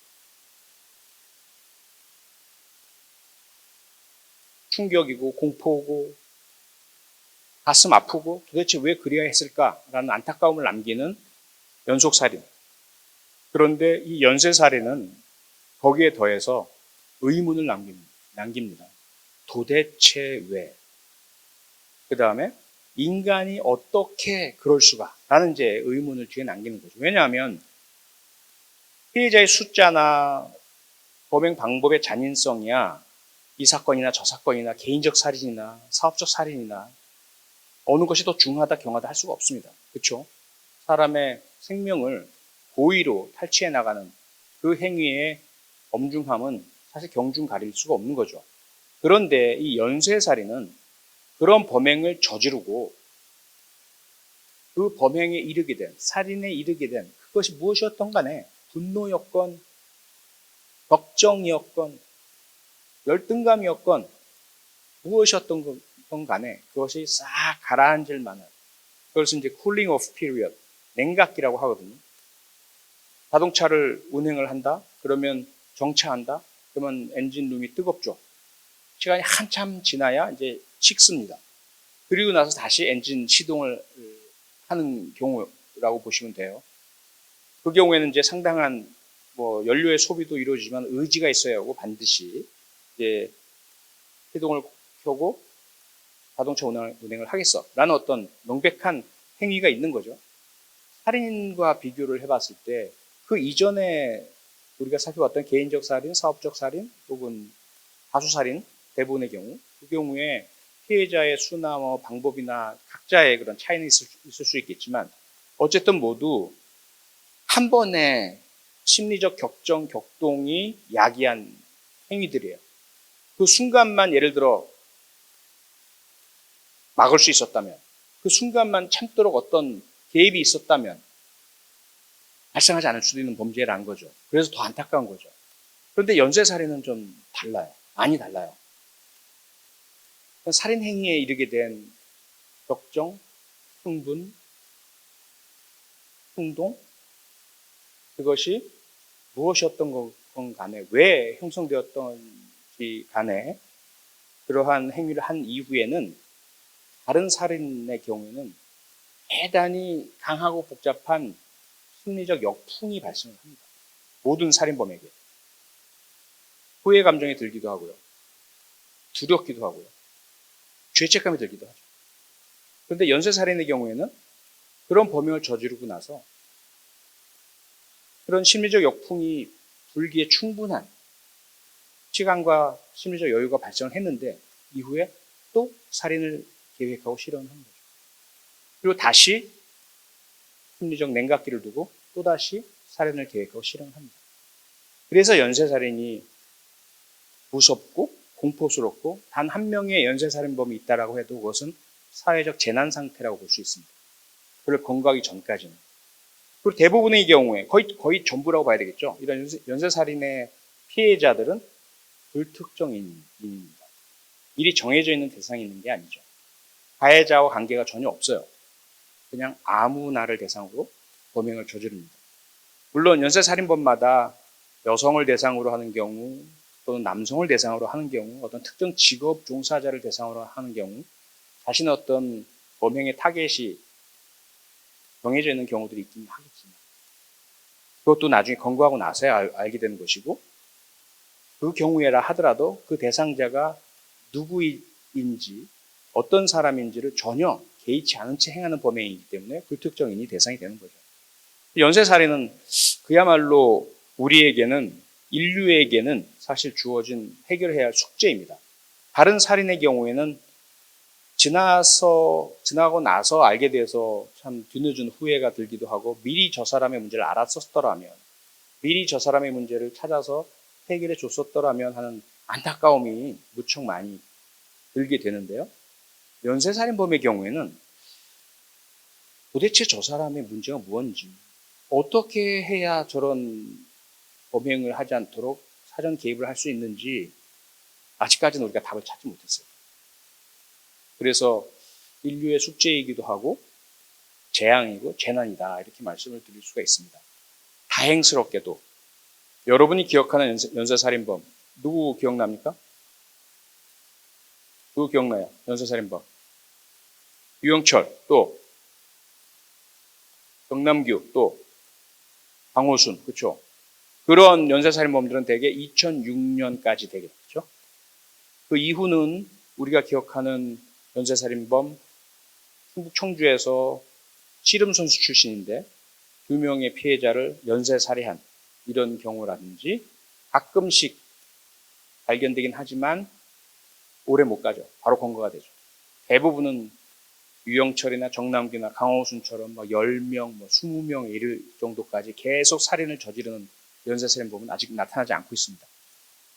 그건 사실 수사 일선에 있는 사람들 간에는 거의 99% CCTV의 덕이다 이렇게 이야기를 하고 있어요. 사람들이 바뀐 게 아니라는 거죠. 그런 연쇄살인을 저지를 만한 심리적인 문제, 성격적 문제, 그런 문제를 안고 있는 잠재적 가해자들이 없어진 게 아니란 거죠.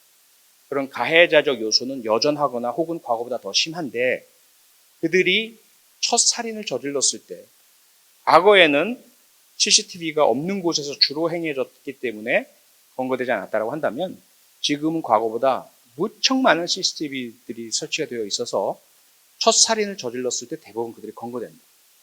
그래서 그들이 실제로 연쇄살인을 저지를 사람인지 아닌지를 우리는 모른 채 첫 살인에서 검거했기 때문에 두 번째, 세 번째 살인이 발생하지 않고 있다. 라고도 이제 현장에서는 보고 있어요.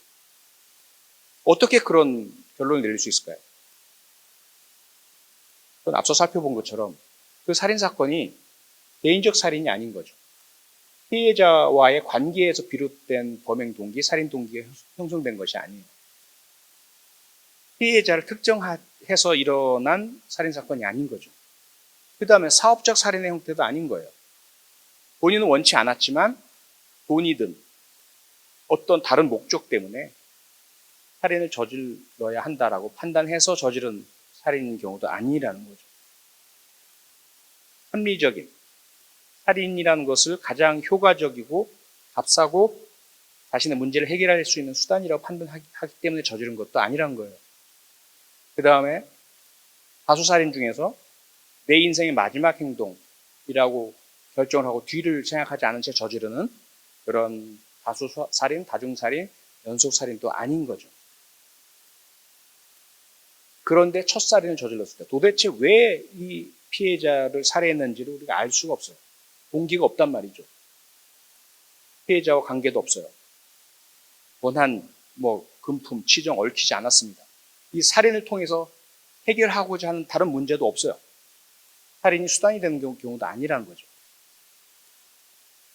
그런데 첫 살인에서 검거가 됐고 범인의 우리가 파악할 수 있는 살인의 이유, 원인, 동기는 오직 가해자의 내면에 있는 충동일 뿐입니다. 그런 경우. 그 경우에 만약에 첫 살인에서 검거되지 않았다고 한다면 아마도 이 사람은 또다시 살인을 저질렀을 것이다 라고 보는 거죠. 그 다음에 첫 살인에서 범인이 살인 범죄로 인해서 겪는 심리적 역풍의 흔적이 전혀 발견되지 않는 경우도 그렇습니다. 살인을 저질렀는데 본인이 거기 압도당하는 거죠. 대부분의 경우는 살인범들이. 원한이나 금품 치정 때문에 저지르긴 저질렀지만 자기가 저지른 그 짓의 그 엄청난 후과, 자기가 누군가의 생명을 탈취했다라는 그런 엄청난 자신이 저지른 짓의 결과에 대해서 본인이 압도당하는 거죠. 이것은 이제 살인범죄의 심리적 역풍이라고 하는데 그 흔적이 보이지 않는 경우들이 많아요. 혹시 여러분들 그저께 그것이 알고 싶다를 보셨다든지 유사한 형태의 정유정 사건도 마찬가지죠. 한 번이죠. 한 피해자를 살해했어요. 그런데 피해자와 가해자 간에는 아무런 관계가 없죠. 피해자를 살해해서 얻고자 하는 명확한 이해할 만한 그 목적도 보이지 않아요. 그렇죠? 그리고 무척 공을 들여서 시간을 들이고 피해자를 선택하고 살인 도구를 준비하고 증거 인멸 방법까지도 준비를 합니다. 그리고 범행을 저질러요. 그런데 다행스럽게도 첫 번째 범행에서 검거가 되었죠. 상상만으로도 끔찍하고 소름 끼치는 것은 만약에 그들을 첫 살인해서 검거하지 못했다면 정말 상상도 하기 싫은 그런 일들이 발생하는 거죠. 그럼 도대체 왜 이런 일들이 발생을 할까요? 앞서 말씀드린 것처럼, 그리고 지난달에 현대사회와 범죄심리 시간에 제가 여러분들에게 질문도 드리고 말씀드린 것처럼 아직까지 우리 현대 인류의 과학기술은 우리의 내면 심리를 다 이해하지 못합니다. 어떤 사람이 살인을 저지를 것인지, 어떤 사람이 연쇄살인범이 될 것인지 전혀 예측할 수 있는 방법이 없어요. 특정의 도구도 없고요. 사건이 벌어진 이후에야 결과를 보고 이 사람은 이래 한 사람이다라고 위에 사후 약방문을 이야기할 뿐이죠. 다만 그럼에도 불구하고 포기할 수 없는 것이 최대한 노력을 다 해야 되잖아요. 이런 사람들의 출현을 막아야죠. 이런 범행을 사전에 가급적이면 예방을 해야죠. 혹시라도 예방을 못한다면 첫 번째 살인이 발생했을 때 최대한 빨리 검거해서 추가 살인을 막아야죠. 그렇죠? 그것이 우리가 결코 포기할 수 없는 범죄 과학, 그것을 포렌식 사이언스, CSI, 프로파일링, 무엇이라고 부르든지 간에, 혹은 데이터 포렌식스, 각각 영역 과학의 분야, 각 기술의 특성에 따라서 접근 방법이나 사용하는 도구나 기법이나 이런 것들은 좀 다를지 모르겠지만 지향하는 목적지는 같습니다. 이런 끔찍한 범행으로부터 우리를, 또 우리 자녀들을, 그리고 스스로를 지키기 힘든 사회적 약자들을 보호하기 위해서죠. 이런 범행을 미연에 막기 위해서죠. 그리고 만약이라도 미연에 못 막으면 사건 발생했을 때 조기에 사건의 진실을 밝혀내고 범인을 검거하자는 것이고요. 그리고 어떤 단계에서 포착이 되었든지 간에 살인의 가능성을 가지고 있는 범죄자를 우리가 발견하게 되었을 때 그들이 살인범죄를 저지르기 전 단계에서 교화하거나 치료하거나 교육하거나 해서 개선해 나가야 되는 거죠. 그것이 우리 범죄와 관련된 과학기술 영역의 목적 아니겠습니까? 그래서 저는 개인적으로 흔히들 이제 이상동기 범죄라고 묻고 있는 연쇄살인, 연속살인, 다수살인에 해당되는 이 살인범죄들에 대해서 나름대로의 그동안 30여 년의 사건 분석 경험을 통해서 하나의 그런 해석의 도구를 만들어 봤습니다. 그게 뭐냐 하면, 물론 앞서 말씀드렸다시피 각자 차이는 있어요. 각각의 살인범들마다, 또 살인 사건들마다, 또 피해자와 가해자의 관계, 사용한 도구, 살인의 방법, 유형에 따라 각각의 차이는 있겠지만 거의 예외 없이 발견되는 것이 이 네 가지의 요소들이에요. 하나는 가장 중심에 있는 거죠. 가해자의 특성이죠. 유사한 상황에서, 예를 들어 조선 같은 경우 그와 유사한 혹은 그보다 더 힘들고 열악한 처지에 있는 사람들이 얼마나 많습니까? 그렇죠? 나름대로 노력을 해봤지만 좋은 직장 못 갔고, 좋은 학교 못 가고, 혹은 이성관계 제대로 형성하지 못하고, 사회 내에서 인정받지 못하고, 얼마나 많아요, 대한민국에. 조선은 그나마 자기를 보살펴주는 할머니도 계시더라고요. 먹고 사는데 지장도 없더라고요. 컴퓨터 게임 엄청나게 많이 하면서도 별로 생계에 어려움도 없이 기생해서 살아나가는, 그런데도 불구하고 그런 범행을 저질렀단 말이죠. 그러다 보니까 어떤 변명을 내세운다 하더라도 가장 중심에 있는 것은, 그 이상동기 살인의 중심에 있는 것은 가해자적 특성입니다. 가해자적 요인이고요. 가해자적 문제인 거죠. 여러 가지 다양한 설명을 할 수는 있겠지만 하나로 통칭하자면 결국 성격 이상 성격이라고 봐야 되겠죠. 뭐 심리학이나 정신의학에서 이상 성격에 대한 연구, 진단, 분류 무척 오랜 기간 동안 많이 해오고 있습니다.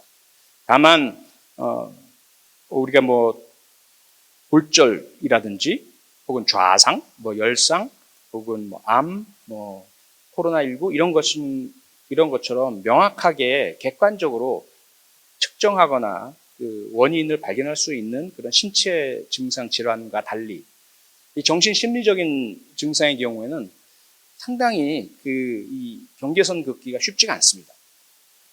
우리 모두에게는 다 어느 정도의 문제들은 다 있어요. 그렇죠? 완벽한 사람은 세상에 존재할 수가 없죠. 그러면 인간이 아니겠죠. 누구나 다 조금씩은 뭐 감정 조절에 어려움을 겪을 때도 있고 분노에 휩싸일 때도 있고 또는 외로움을 많이 느끼기도 하고요. 우울감을 많이 느끼기도 하고 다 각자마다 자신만의 어떤 독특한 특성들과 어려움과 문제들을 가지고 있어요. 그런데 그것이 인생 전반을 걸쳐서 사회생활에 지장을 초래하고 타인과의 관계의 문제를 야기하고 또 본인의 특성과 본인의 상태를 정확하게 이해하는 데 문제를 야기하고 다른 사람에 대해서 지속적인 오해를 하는 이러한 문제가 지속된다면 우리가 그것을 성격 이상이라고 합니다. 그래서 성격 이상을 가지고 있는 사람은 행동, 관계, 인식에서 지속적이고 일관된 문제가 계속 관찰이 되죠. 대부분의 경우에는 주변 사람들이 힘들고 어렵고 괴로워하는 수준에서 그냥 계속 지속되는 경우들이 많아요. 그러고 많은 거죠. 쟤 때문에 나 힘들어. 너무 괴롭고 가족인 경우, 친구인 경우, 직장 동료인 경우, 군대에 뭐 고참인 경우 그런 성격 이상을 가진 사람 주변에 있는 사람들은 괴롭죠. 힘듭니다. 고통을 겪고요. 자기가 가지고 있는 심정을 다 토로해도 저 사람은 그것을 있는 그대로 받아들이지 않고 자기의 잘못된 대응을 바꾸질 않죠. 그 정도로 그치는 경우가 대부분이에요. 성격 이상을 가지고 있다 하더라도 주변 사람들이 그 어려움과 고통을 분담해서 겪으면서 그 이상 다른 사회로 번져나가지는 않게끔 막아주는 방파제 역할을 하고 있다고 할까요? 그런 경우들이 대부분이죠. 그런데 그 성격 이상의 정도가 일정 수준을 넘어서는 심각한 경우, 그것도 특히나 내향적인 문제가 아니라 외향적인 문제를 발생하는 경우, 타인에 대한 공격성, 폭력성, 지배욕구, 집착, 소유욕, 이러한 방향으로 병적 발현이 일어나는 경우가 폭력, 상해 혹은 살인으로 연결되게 됩니다.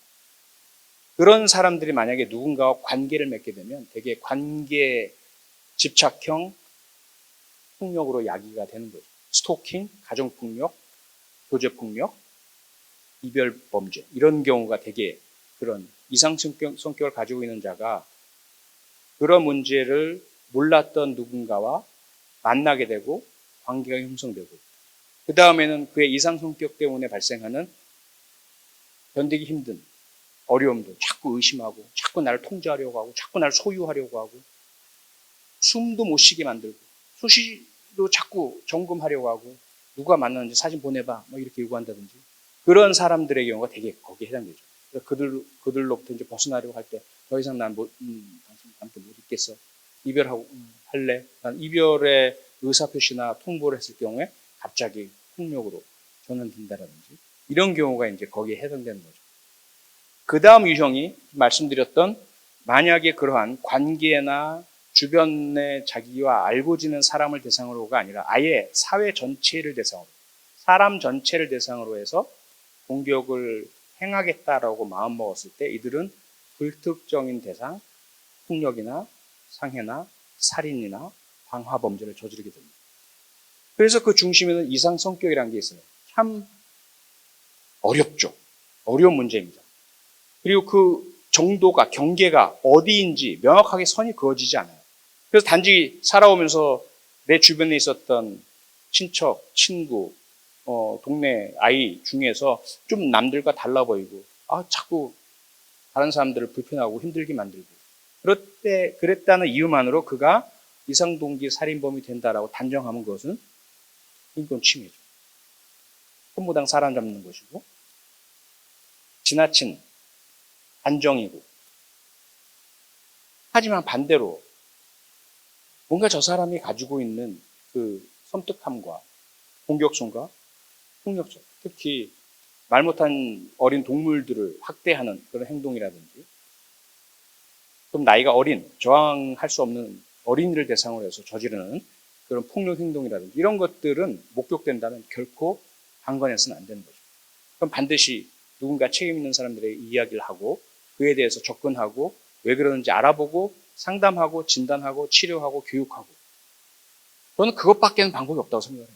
이상성격이라는 것이 가지고 있는 위험성은 그 중에 극히 일부이지만 연쇄살인이나 다중살인이나 연속살인이나 이별범죄나 스토킹살인이나 이런 형태로 발현돼 나갈 수 있기 때문에 우리 모두가 경각심을 가져야 하고, 가능하다면 그 초기 단계에서 어린 시절에 그런 요소가 드러났을 때 교육적이고 의료적인 접근으로 가능하면 그 문제를 치료해 주려고 노력을 해야 합니다.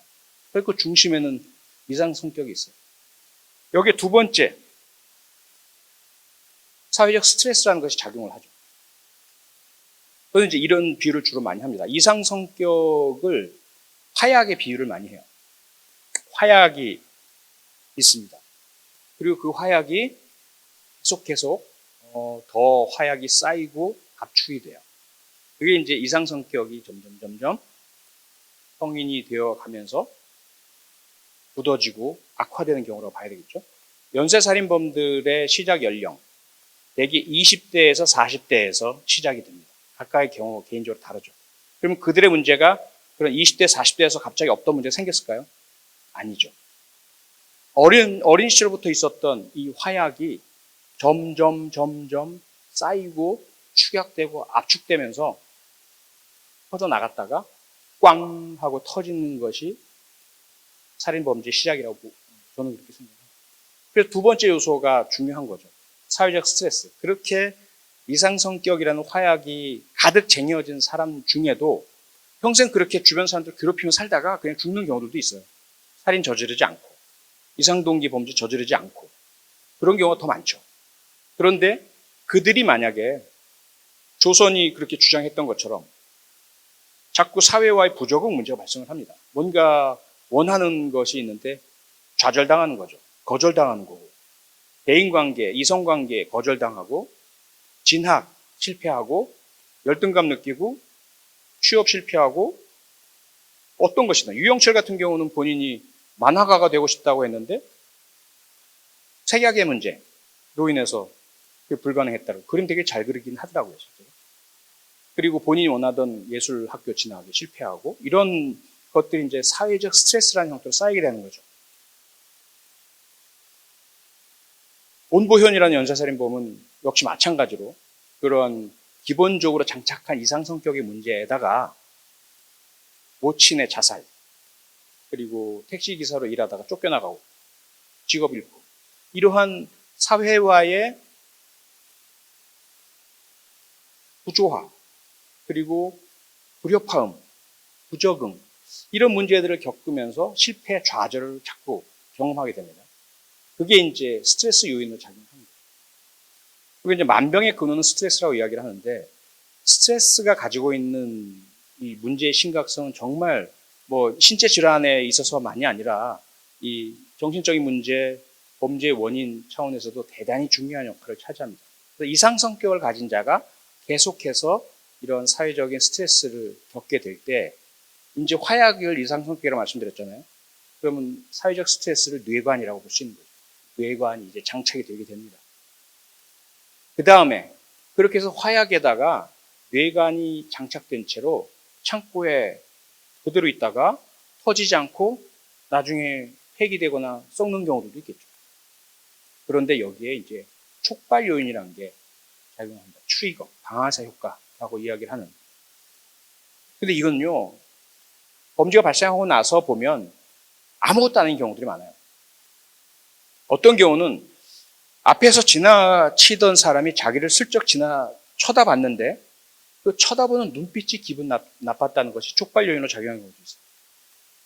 전혀 알지도 못하는 낯선 사람인데 아침에 지하철역에 들어서다가 자기랑 마주쳐서 오는 반대 방향에서 오던 사람이 자기를 쳐다봤는데 자기를 무시한다고 느낀 거죠. 그래가지고 바로 그 자리에서 바닥에 있던 돌을 들어서 자기를 쳐다본 그 사람을 때려서 살인한 사건이 있었습니다. 그러면 그냥 자기를 쳐다보는 그 눈빛이 도대체 촉발 요인이라면 우리는 사람들 눈을 쳐다보지 말고 살아야 될까요? 혹여나 내가 사람을 쳐다봤다는 이유만으로 살해당할 수 있다면 어떻게 세상을 살 수 있겠습니까? 그래서 촉발 요인이라는 것은 사실은 범인에게만 의미가 있고요. 그 범인의 그 상황, 상태. 조선은 무엇이 촉발 요인이었을까요? 조선은 자기가 저지른 인터넷 악플, 사이버 명예훼손, 이 행동에 대해서, 이 짓에 대해서 피해자들이 견디지 못하고 경찰에 고소를 합니다. 경찰관들이 사이버 수사를 해서 조선의 신원을 확인한 거예요. 그래서 경찰서에 출석 요청을 했어요. 조사하겠다고. 이게 촉발용이 된 겁니다. 경찰서에 출석해서 조사받기가 싫고 무섭고 겁나서 엉뚱한 짓을 한 거죠. 차를 훔쳐서 신림역 앞에 가서 아무나 막 찌른 거예요. 도대체 이게 연결이 됩니까? 그런 게 촉발 요인이에요. 강남 고시원 방화살인사건 범인, 그는 예비군 훈련 불참 때문에 날아온 조사 통지서를 촉발 요인으로 삼았죠. 어쨌건 다른 사람에게는 아무런 큰 의미가 없을 만한 촉발 요인. 때로는 우리나라는 별로 그런 게 없지만 미국에서 많이 발생한 로드레이지 머더라는 게 있어요. 길에서 발생한 분노, 살인이란 거죠. 운전 중에 일어난 시비예요. 상대방 운전자가 누군지도 모르죠. 근데 순간적으로 발생하는 내 앞을 끼어든다. 내가 비키라는데 안 비킨다. 빨리 안 가고 천천히 간다. 상향등을 올린다. 이런 이유만으로 차 세우고 총 꺼내서 빵. 이게 이제 로드레이지 킬링이에요. 이게 막 여러 차례 발생했었어요. 물론 이제 총기 소지가 가능한 나라의 특성이긴 하겠지만 그렇다면 이 언론 방송에서는 누구나 이런 촉발 요인만 있으면 이런 살인을 저지를 수 있다, 무섭다 이렇게 공포를 조장합니다. 사회에. 실제로 그런가요? 전혀 그렇지 않죠. 딱 이 화약이 쟁여진 이상 성격의 소유자가 사회적 스트레스가 쌓여 있을 때 촉발 요인이 작용하면 그 다음 네 번째 선택이란 걸 하는 거죠. 버튼을 누릅니다. 결코 이 이상동기 살인에 있어서 우발적이라는 용어는 사용할 수가 없어요. 모든 조승이건 조선이건 최훈정이건 안인득이건 어떠한 도대체 이해하지 못할 그러한 정신적인 문제가 있는 이상 성격의 소유자인 살인범이라 하더라도 다 범행하기 직전에 선택이라는 의식작용이 개입이 됩니다. 자기가 겪고 있는 문제, 욕구, 충동, 그 욕구의 좌절, 이런 것들을 내가 이 방법으로 이렇게 해소하겠어라는 구체적인 시간, 장소, 대상, 도구, 방법에 대한 선택이라는 걸 합리적으로 한단 말이죠. 그래서 도저히 그들에게 정상 참작이라는 걸 해줄 수가 없는 거죠. 그들에게는 분명히 그러한 도저히 용서받을 수 없는 잔혹한 범죄가 아닌 다른 방법으로 자신의 문제를 호소하거나 도움을 받거나 해소할 수 있는 여지들이 충분히 있었음에도 불구하고 스스로가 그걸 선택을 한 겁니다. 이 네 가지 요인이 작용을 해요. 어떤 이상동기, 살인이든지 간에. 이건 뭐 저는 개인적으로 거의 예외가 없다고 판단을 합니다. 문제는 그러면 이 네 가지 요인에 대해서 우리가 어떻게 개입을 해서 예방을 할 수 있느냐. 쉬운 빠른 답은 없다는 거죠. 앞서 말씀드린 것처럼 우선은 이상 성격의 문제는 유아기부터 작용을 합니다. 발생을 하죠. 유아, 아동.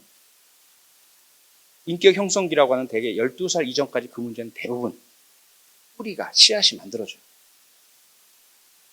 그 유아기에 가정에서의 불안정한 부부 간의, 부모 간의 다툼, 가정폭력, 아동학대, 방임, 트라우마, 이런 것들이 출발점입니다.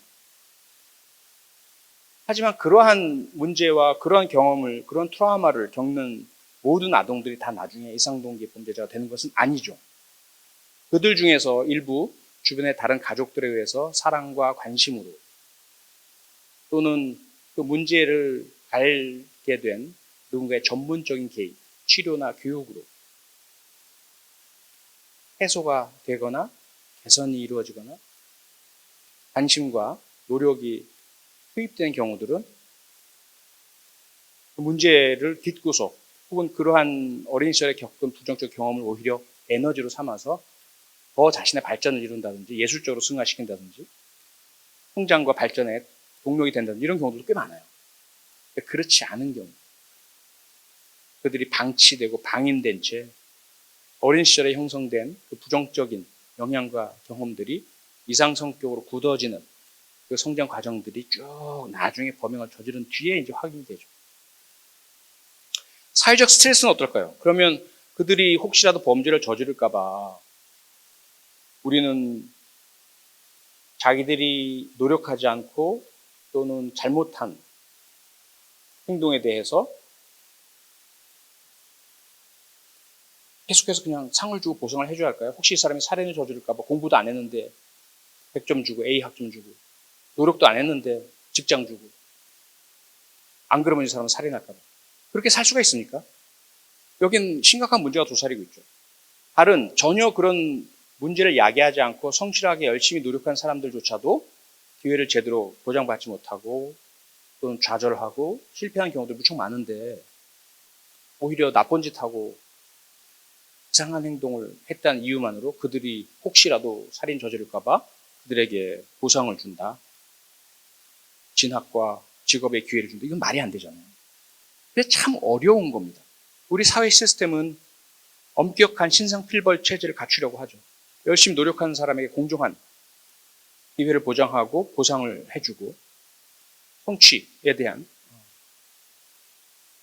성과를 인정해주고 노력하지 않으면 자격에 부합하지 않으면 문제를 야기하면 대신에 실패나 좌절이나 탈락이나 이러한 결과를 맞이하도록 시스템을 마련해 두고 있죠. 이게 기본적인 공정한 사회의 룰 아니겠습니까? 그런데 그 공정사회의 룰이 이들 이상 성격을 가진 자들에게는 계속해서 사회적 스트레스로 작용하게 되는 겁니다.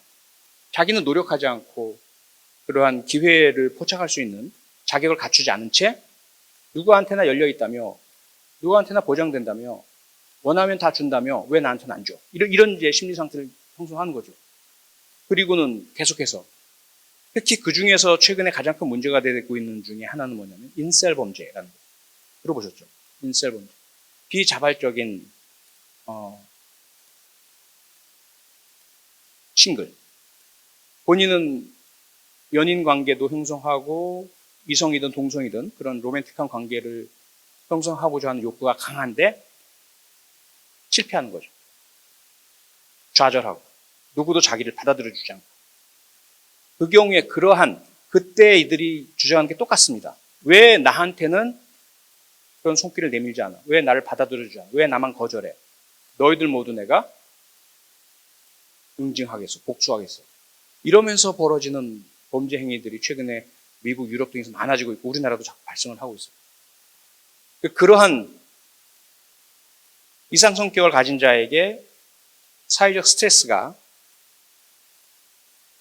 계속해서 쌓여나갈 때 어디선가 아무렇지도 않을 수 있는 촉발 요인 같은 것들이 작용을 하면 빵 터지면 피해자는 납득하지 못하는 거죠. 왜 도대체 나한테? 서울 그 신림역 사건 얼마 뒤에 학교 선생님이 그렇죠? 산에서 이렇게 산길 그 보행로입니다. 그것을 내려오시다가 갑자기 나타난 괴한에게 습격당해서 너클이라고 하나요? 그걸로 이제 마구 폭력을 당한 끝에 사망하셨잖아요. 그분 유가족들은 답을 찾을 수가 없죠. 도대체 왜 성실하게 열심히 살아온 우리 딸에게 그런 악마 같은 놈이 와서 공격을 했느냐고 말이에요. 도대체 답을 좀 달라고. 이유가 뭐냐고. 우리 딸이 뭘 잘못한 게 있느냐고. 가해자와 관계도 아무것도 없단 말이죠. 단지 이 가해자는 인셀 범죄 하나라고 볼 수 있죠. 여성만, 혼자 있는 여성만 찾아다닌 거예요. 으슥한 곳, 범행할 수 있는 장소. 그리고 그냥 그가 단지 여성이라는 이유만으로 공격을 한 거죠. 이런 범죄들에 대해서 우리가 물론 발생한 이후에 수사하고 검거하는 것은 당연하고, 그래서 프로파일링도 하고 현장 수사의 수준도 높여야 되고, 현장에서 혹시 그들이 이탈하고 도주한다면 증거를 찾아내서 검거해야 되는 것은 당연하겠지만, 그보다 더 중요한 것은 아예 그런 범죄를 미연에 발생하지 않도록 예방하는 거 아니겠습니까? 피해자가 이미 목숨을 잃고 심각한 피해를 당한 이후에 그놈 잡으면 뭐 합니까? 부산 서면 돌려차기 사건 범인 그놈 잡으면 뭐 합니까? 계속해서 피해자 협박이나 하고 있고, 피해자는 계속해서 고통 속에 살아가고 있고, 그 문제를 호소하면 댓글에 그 가해자와 유사한 심리 상태를 가진 놈들이 악플이나 달아대고, 피해자는 계속해서 고통과 보복의 두려움 속에 살아갈 수밖에 없고, 우리 사회에 이거 어떻게 해야 되느냐 말이죠. 여기에 그래서 저는 모든 우리 대학의 전공들, 학과들 직접적으로 범죄와 관련이 없다 하더라도 다 관련이 있다라고 저는 생각을 합니다. 그래서 한 사람이 태어나서 성장하고 사회에 적응하고 나중에 사망할 때까지 살아가는 그 전 과정 속에서 결코 이런 괴물 같은 이상동기 범죄 이탈자가 나오지 않도록 각 전공에서 관심을 가져주시기를 바라면서, 혹시 여러분들이 조금 더 직접적으로 조금 더 깊게 이 형사사법제도 범죄 예방, 범죄의 수사, 그리고 범죄자에 대한 기소와 범죄에 대한 교정에 관심이 있으시다면 조금 더 깊이 있게 이 문제를 좀 들여다보시기를 권해드리면서, 오늘 두 번째 시간 살인의 범죄 심리학 제가 드린 말씀을 여기서 마치겠습니다. 고맙습니다.